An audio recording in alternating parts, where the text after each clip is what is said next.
Microsoft Xbox recently had a little press conference, podcast, whatever they wanted to call it, in regards to the leaks that came out about them basically doing away with exclusive games, maybe also potentially getting out of the hardware market. And well, they set the record straight by not really setting the record straight. It was a 22-minute long meandering, information devoid video that really didn't clean up any concerns that the broader Xbox ecosystem really had for the people that are in charge. Like, we all basically know and can see the writing on the wall that Game Pass is the future. The brand of Xbox is simply just gonna be a brand and not so much of a console anymore. Yeah, you might get a refresh. Yeah, you might get a piece of hardware every once in a while as a means to deliver Game Pass going forward, but Xbox isn't gonna quite be that same juggernaut in the market that it once was.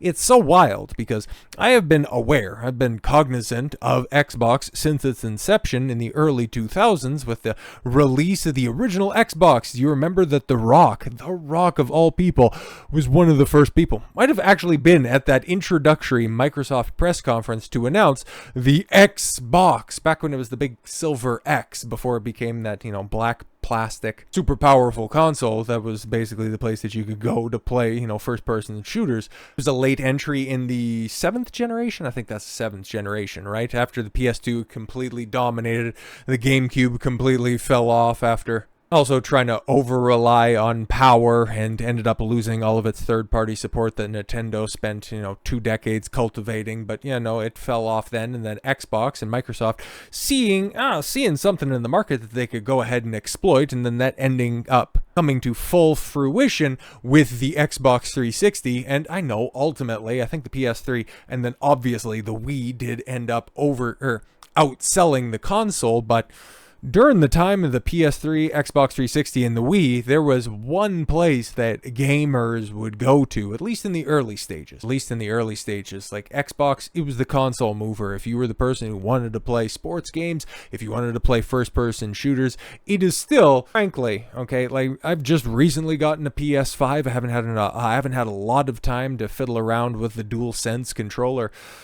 Awfully nice. It's got good weight to it, but when it comes to playing a first-person shooter, that Xbox controller is still unmatched when it comes to layout. Like, it's perfect. It's perfect for those games, but unfortunately, they didn't really, okay? It's kind of like that hot chick who has never really, developed a personality, good business sense or anything else that they could go ahead and market past the age of 30. The Xbox had just simply glommed onto first-person shooters. All of their biggest franchises, Gears of War, Halo, they were hot. They were the biggest franchises at the time, but in true Microsoft fashion, okay, they just eventually drove them into the ground. And Halo, what is that even worth in this day and age? And is anybody looking forward to a theoretical new release or new entry into the Gears franchise? Not really, man. So this is kind of a casket of their own making. They signed their own death certificate. We're just simply waiting for the point in time where they just realize that, their licenses, they're at a point in time where they're not really moving hardware anymore. They're no longer a hardware publisher. They are a software publisher. And if their entire point was to move consoles, keeping exclusives on platform, that would make a lot of sense. But because the exclusives that they have really aren't doing all that well, like how's Starfield performing? Great. Anybody still talking about that? No? Fantastic. Looking forward to that new Indiana Jones game? No, I didn't think so either. So yes, when the rumor started to come out that, maybe there won't be a new Xbox and, exclusivity is a thing of the past. With PCs are like, we kind of known this for a long time. Xbox hasn't really had exclusives. Everything has come out day and date with the PC, so this isn't really new. You're just going to be bringing it to different console hardware. All right, strange, weird. I don't know what you're trying to spurn on there, but all right. Then they decided, what was that, on the 15th? Yeah, the 15th of February, they decided to set the record straight by saying that they're going to be releasing 4 titles on other platforms. No, I'm not paraphrasing. That's what they said. Four titles. Which ones are those? Not Starfield and not Indiana Jones. I doubt that. We're going to see Starfield on other platforms, and it's out there on Steam. Like, it's out there, okay? It's on PC right now. We're going to see it on other platforms, if probably by the end of the year, based on other information we have out there as well. And external platforms, didn't name which ones those were, but let's go over some of the information. Microsoft is making moves in the gaming industry by branching out beyond its traditional Xbox console base. Phil Spencer, the head of Microsoft Gaming, announced the plans to launch the Xbox games titles onto external platforms. The strategic shift aims to, well, leverage anything that they had back. Just to circle back around to one of my earlier points, but yeah, when the Xbox 360 was on top, they squandered all of that stuff with now kind of the policy that is leading them to make these decisions with the Xbox One when it was first announced a decade ago, by having the always online DRM, and a reason why you're seeing Helldivers 2 trend on social media right now. Nobody can get on and play because everything needs to be online. How fantastic the gaming world has become.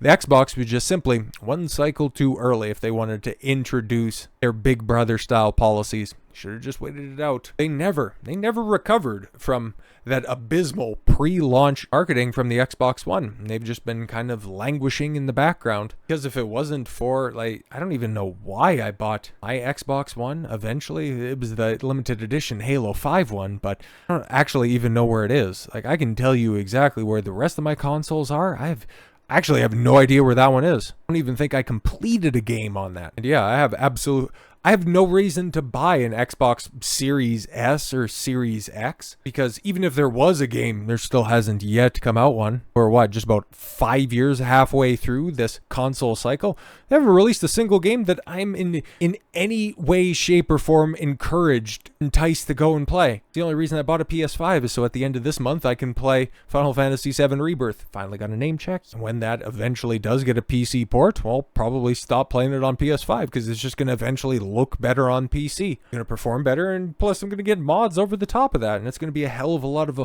different experience, and then also a different type of game to begin with. So yes, perhaps we're moving into a post-console gaming landscape, but in order to do that, I have to give people reasons to want to adopt to these subscription-based services that you have right there. Because, okay, Xbox to release 4 titles on external platforms.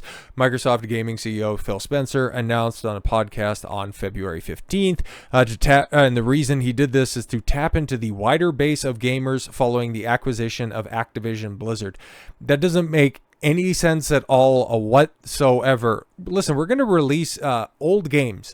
4 old games. Sea of Thieves, Grounded, Hi-Fi Rush, and Pentiment. I've never heard of Pentiment and Grounded. Sea of Thieves predates the Activision Blizzard acquisition. Even them talking about that. And Hi-Fi Rush? What does that have to do with Activision Blizzard? Yeah, exactly.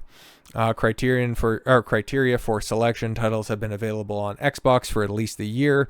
Excluded titles, Starfield, and the upcoming Indiana Jones. Yeah, that's one thing that Phil Spencer did name check. No, it's not going to be Starfield. No, it's not going to be Indiana Jones. And no, I'm not going to tell you which platforms we're going to release this on. But don't worry, guys. Microsoft definitely has a strategy. Just not releasing games that you're actually excited to play. But to be completely honest, it's kind of better than what PS5 has on offer, because, okay, cool, they're releasing Indiana Jones and, what is it, The Great Circle, and they've got a couple of other niche things that are going to be out there. But PS5, well, they're just done this year. They're not releasing anything else. What the hell? No plans to release major PS5 titles before the next fiscal year. We're what, 13 months? 14 months away from even sniffing a new PS5 release, an exclusive PS5 release. Holy shit, man. Like, what's going on? And you're supposed to be trying to sell people on a refresh. Like, they just dropped the slim version of the PS5 not that long ago. You're supposed to be getting people to go out there and buy a smaller system based on no new games, and the ones that have come out recently have no shelf life. What are we doing? Sony has announced that they have no plans to release a major first-party PS5 titles for the entire forthcoming year leading into the next fiscal year. The news comes after Sony's latest financial results briefing, where Sony Group President, COO, and CFO Hiroki Totoki, there we go, confirmed it will be a very sparse PS5 release schedule for an entire year. Why? That's crazy. In the first party software business, we continue to focus on development of high quality productions and live service games. Boo, the second half of that. The development of major titles is underway, but we do not plan to release new major titles such as God of War Ragnarok, which came out in 2022, and Spooderman 2 in the next fiscal year. Holy crap, and nobody's talking about that. But guys, there's going to be a new Game Plus variant that's coming out soon. To be clear, Sony's fiscal year, like many other tech and gaming companies, runs from April 1st through March 31st of the next year. So no major PS5 games will be released until after March 31st, 2025. Holy crap. This holiday season gone. What are we doing? A little over a year from now. He added, although the burden of acquisition-related expenses will decrease in the next fiscal year, we expect first-party software profits to decline slightly from the current fiscal year due to the fact that there's nothing to sell this fiscal year.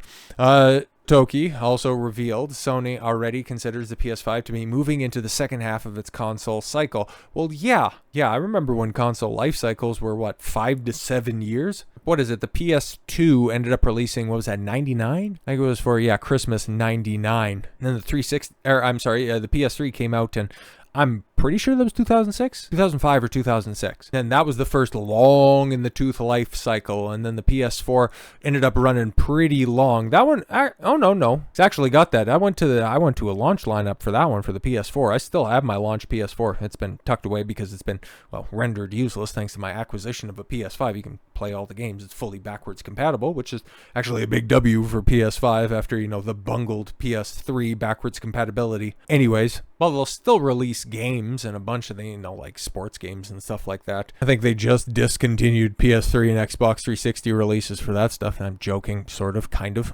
But it's going to be wild, right? Because, like I said, I bought my launch PS4. I had an Xbox One.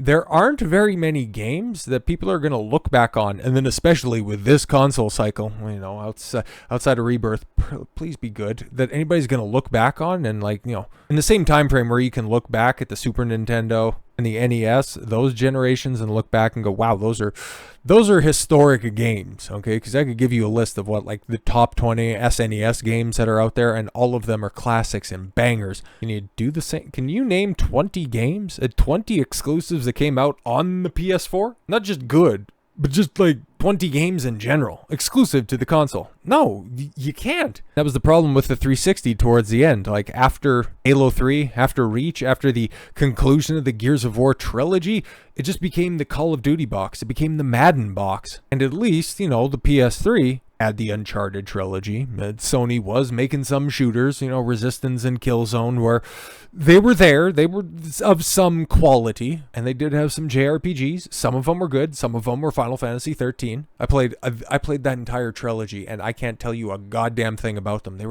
Other than the fact that they were insufferably terrible. Lightning Returns specifically was one of those games where I was just questioning whether or not I'm actually a fan of JRPGs or not. But it's especially an insult because I think 13 came out on my, what was that? That might have been my 18th birthday. Did it come out in 2008? Oh my god. I know it came out in 2010, so my 20th birthday. Yay, happy birthday for me. Second abysmal Final Fantasy in a row. But I've been thinking this, and now I've been vocalizing it over the past little while, that the gaming industry, it's in trouble, guys. There's only so much that the middle market and that the indies can do to prop it up and maintain its relevance. But with these ballooning budgets, the fact that, you have the leader in the market, Nintendo notwithstanding, Nintendo's going to continue to do what Nintendo's doing, over off to the side. But when it comes to gamers, TM, you have one side of the equation not even knowing if they're going to be a part of the next console cycle, and the other one just taking an entire year and change off. It's going to be super trepidatious moving forward, and now is probably the best time.